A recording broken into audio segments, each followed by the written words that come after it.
Hello, Spirit 1053. I'm Erica. Hi, Erica. It's Leanna Crawford. Leanna, I am so excited to talk with you. How are you doing today? Oh, I'm so good. I'm so excited to talk to you. Girl, I sing your song all the time. Not well, but I sing it and it is just wonderful. I just got off the phone with my son because I wanted to confirm what he said about it. He said, when I listen to Still Waters, it's like medicine for my heart. Oh, that is the sweetest thing. Oh, my word. I just Wow. sing it around the house like anxiety hates Psalm 23. Is there a better lyric on the planet, Leanna? This is the best. Oh, thank you. That's literally so kind. Thank you so much. Well, I'm thrilled and I can't wait to dive into your song here. But first, we got to start with you are a hometown girl. You're from, is it Stanwood? Yes, Stanwood, Camano Island area. Yes, that's where I'm from. So you know where the good coffee is. Oh, yes. I feel like I definitely am a coffee snob, but I have some friends that are like really know where the good coffee is, so I can't totally, they like tell me where the good coffee is, so I know people. There are levels here in Washington. Oh, there are, for sure.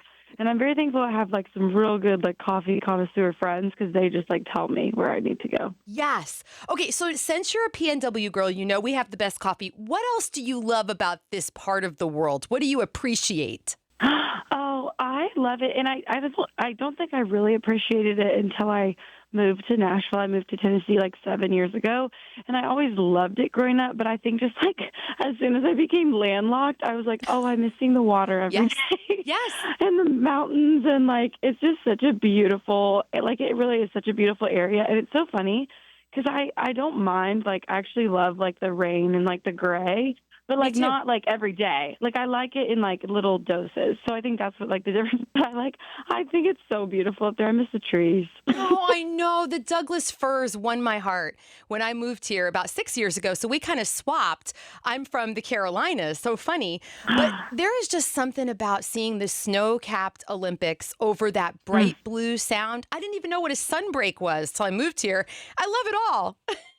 Oh, it is so. And, I mean, the Carolinas are beautiful, too. I feel like everywhere just has, like, their thing, right? Like, I think Tennessee is really just stunning, but it is just, like, I love the mountains. Like, it's just so beautiful. I feel like I'm looking at the water, and then I'm looking at the mountains all at the same time, and it's just pretty spectacular. And have you ever thought about this? This could be a song for you. Like, have you ever thought how the mountains and the trees are always pointing upward, like toward God? They make you look up, don't they? Oh, they do. Oh, I love that. I'm going to go write that right now. Well, speaking of writing, you used to write in your bedroom there in Stanwood, Washington. What was that like? You were writing poetry when you were a kid? Oh, I was always writing. I had a little keyboard in my room and like my guitar and my ukulele, and I would play. And then we also had a piano downstairs. So I was just like constantly I don't know, just like making stuff up and writing and singing. And even if I didn't have an instrument, I was still making stuff up. And I had all my journals, and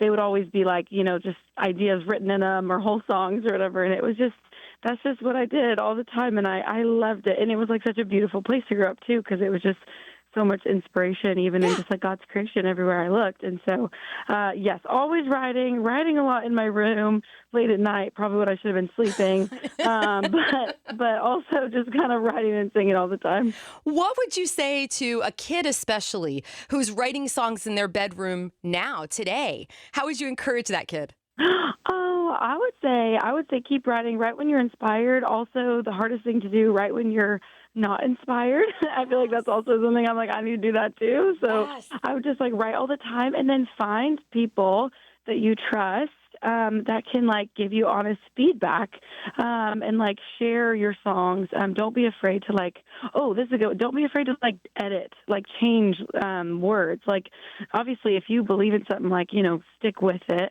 But also like, don't be afraid to edit and change, because there are songs that come out in 20 minutes and that's amazing, but a lot of times they still get changed. Like Still Waters, we changed pieces of that.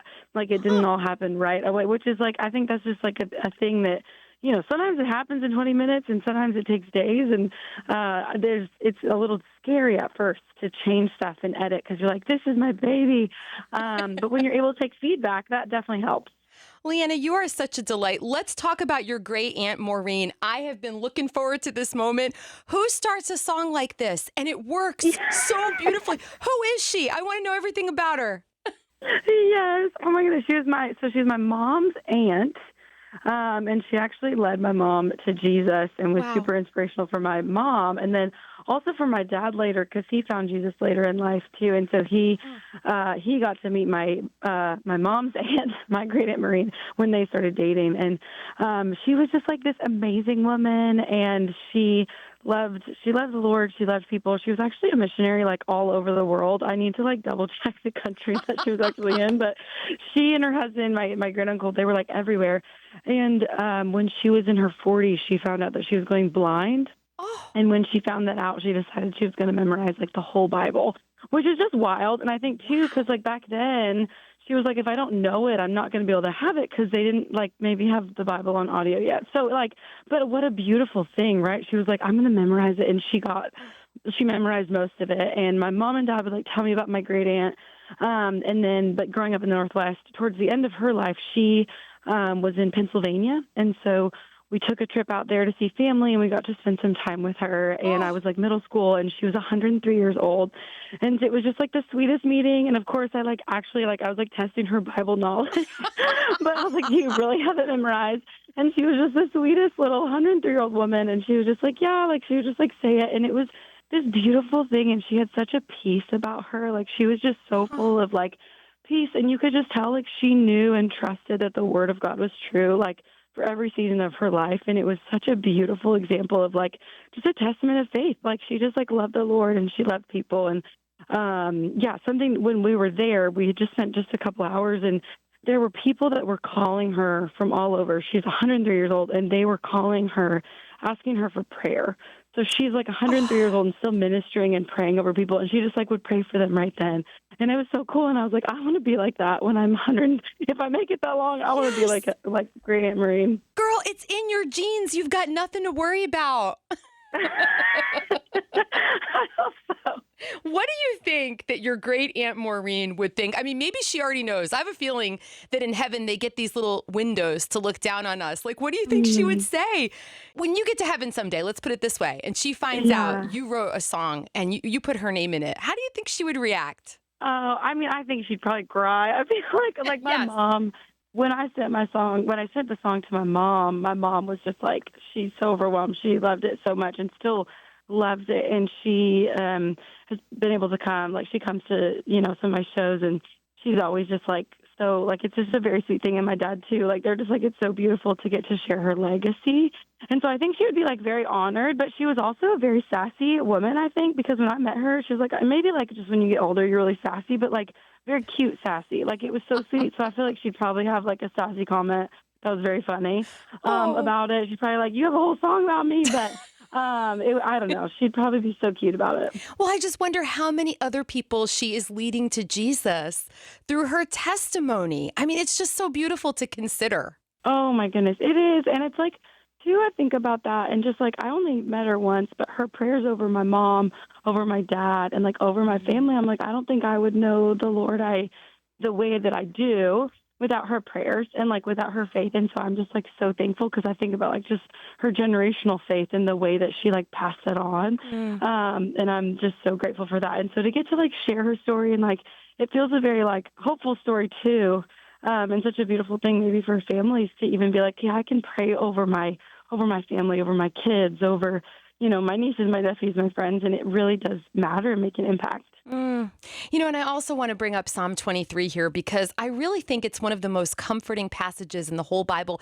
Everybody can find it. If you're listening right now, just open the middle of your Bible and find Psalm 23. What does it mean to you, those words? I think because it's like one of those I've just like always known. I feel like growing up in church, you know it. And even if you don't, you've probably heard like Psalm 23, just some of the words, like the Lord is my shepherd, I shall not want. Like, those, Yeah. even if you don't have the whole thing memorized. And I think to me, it's like one of those that I almost am like, oh, well, it's Psalm 23. And like, it's like John 3:16. And it's like, no, it's like literally that's why it's such a beautiful passage and why it's one of the most Mm. well-known passages in all the Bible is because it is so comforting. And Yeah. for me, whenever I'm like anxious, especially, it's one of those that like even if I just can like remember or think about the very first line, I'm like, Yes. the Lord is my shepherd. Like who I don't have to fear. Like he's got it. He's my shepherd if I'm anxious, if I'm afraid. And that like promise for me is so comforting. And so I think obviously the whole passage I love so much. And I love that it's like I think it's what 7 verses. It's like 7 short verses of Mm. just so much comfort and hope in that. And it's just for me especially, it's just so comforting. Oh, well, thank you for just sharing it with the world, introducing it to new people. I have to end on kind of a fun question here, Leanna, because producer Max wants to know what it's like being married to somebody who's 6'11". And I'm like 5'4", so it's we have quite the height difference. It is so, but literally, I'm so used to him. Like I'm just really used to it now, and he has 2 brothers, and so when I'm with all 3 of them at once, it's kind of crazy to see, 3 people that are like basically 7 feet tall. But today, I like we were traveling today, and we're in the airport, and I just like looked at him, and I'm like, "Did you get taller?" Because usually I'm used to it, but I was like, "Wait." So I have to like back up to talk to him sometimes so my neck isn't just like looking straight up. But no, it's great. It's great. He Oh, can change the light bulbs and no, he's fabulous. So oh, you are awesome too. I'm so glad you came on the show. thank you. Thank you. Thank you guys for playing the song. It means so much to me. Oh, well, we all just love you and thank you for making such a difference in the world, Leanna. We'll talk soon. Okay. Thank you. Thank you guys.